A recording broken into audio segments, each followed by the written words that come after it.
I'm looking for 18 prisoners, and the CIA's looking for one. Clock is ticking. First of all, congratulations on this show. I was so riveted from episode 1 right up until the very end. And I was reading some production notes, and John Bokenkamp was saying there was a really open discussion where you would rework scenes when things maybe weren't working or felt sort of false to you. So I was wondering if there was a specific moment or element you remember giving input on to make things feel really authentic to your character. Absolutely. Taylor, thank you. I love, you guys have got a good website too. You got good reviewers, so I think that means a lot. You watch a lot of stuff too. Thank you. Absolutely. So, I mean, I've worked in the snow. I did a movie called Everest, which we shot in the Alps, in the Himalayas, and, under serious circumstances. Anytime you're outdoors with helicopters, with cranes, with big crews in very inclement weather, you've got to be able to, watch the weather, see where everything's at. You've got to be able to focus, and, you can't be doing too many takes. Because, you'll find that by take 2 or 3, the sound's got problems with their fingers, or the cameraman's. Things can turn, and all of a sudden your day and your moment can be gone. So there were just sometimes, you'd get to a location, it was like, we got to adapt to this, we got to change this. There were some dialogue things, and that was always a fine line because John writes such complicated narrative that really pays off. It's not like that goes nowhere or to somewhere stupid or to a dead end. He writes this narrative that plays off, and I'd read all 10, so I was very scared to kind of break it down because I thought I don't want to, but then at certain times it's like, dude, man, we've shot this, let's move this along, let's make a few cuts there, or that's not working there, why don't I come from this side?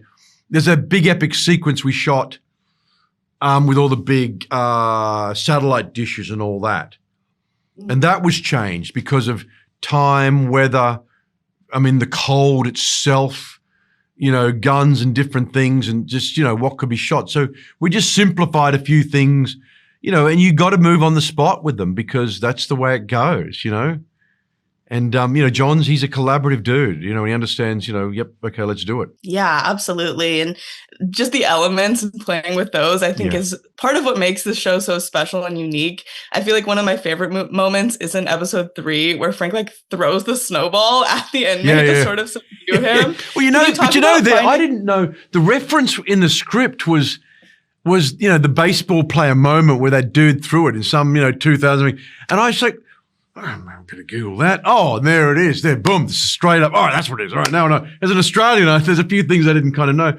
But that backdrop is extraordinary, isn't it? When you put in the effort to get out of that studio to not just paint it on. Don't get me wrong, I love VFX and there's things I do. But when you're seeing that epic backdrop, driving into that camp where we'd set up our base, and you got the mountains and the snow and the white and the crunch of it, it's just.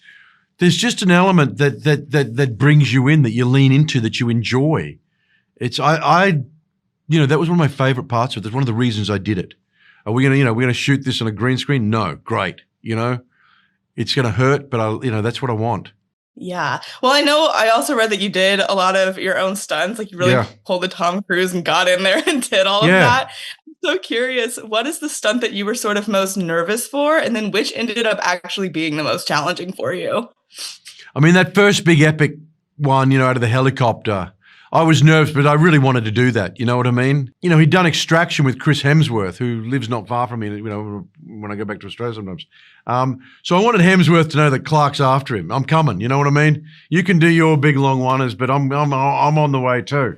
But that's what you're kind of there for. I don't know how many more years I can do something like that. That was a monstrous, it just takes a lot of effort. And I wanted to make Frank real. He gets hurt. He is hurt. He's sore. He's not, he gets up with, with a bit of this because he does, as I do, His knees are not good. You know what I mean? That punch actually hurt, So I was very nervous but elated with that. The horse stuff, I love the horses, and I was very much, I want to be on that horse, and I want to pick up the pace on those things and do that riding. And I've ridden quite a bit, and I've also ridden quite a bit in cinema on in movies. And it's a very different environment because you got cars and you got cranes on cars, and it's so you got to keep your head. Don't be stupid. Don't get ahead of yourself. I'm not Tom Cruise. You know what I mean? I don't know how to hang off a plane. I don't want to hang off a plane. But, you got to keep a level because it's just, the snow's a bit softer after the fifth take.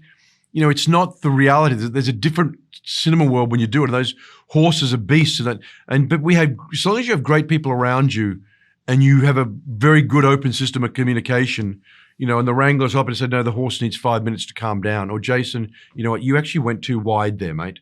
That's not going to say, let the actor go and do his thing. No, it's just, but that's part of it, everything is in camera. And I think, Chris Nolan shoots in camera, who I've worked with, and it's just, there's a reality which audiences respond to. And if you need to change something or alter to it, back to your initial question, then do it.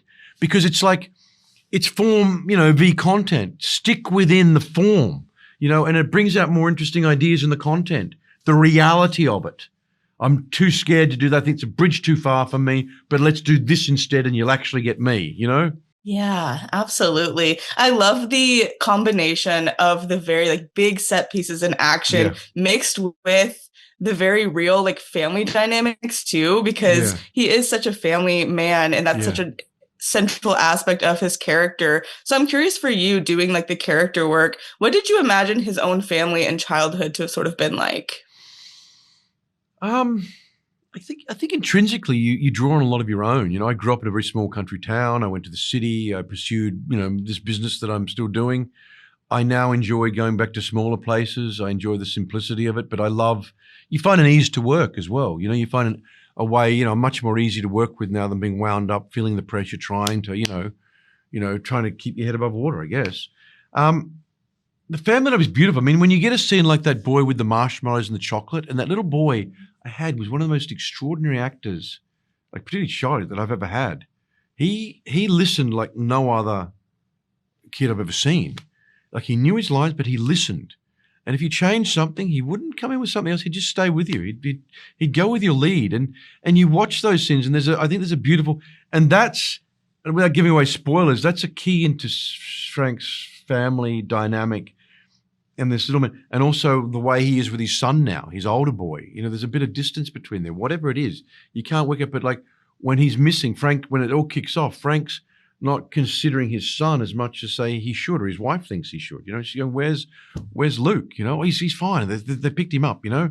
He's off.